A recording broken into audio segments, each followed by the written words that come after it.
mtakatifu, Mungu Mwenyezi wa milele. Kwa maana Bwana Yesu, mfalme wa utukufu, mshindi wa dhambi na mauti, amepaa leo juu mbinguni, huku malaika wakimsajabia.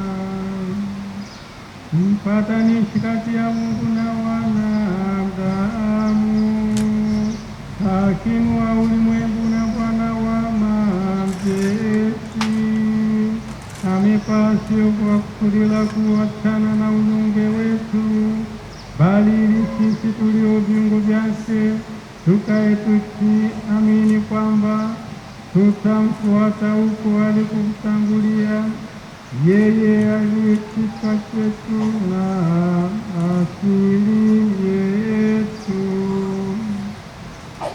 Kwa sababu hiyo, katika upeo wa furaha ya Pasaka, ulimwengu mzima unashangilia, lakini pia nguvu za mbinguni na majeshi ya malaika wanaimba utenzi wa utukufu wako wakisema bila mwisho.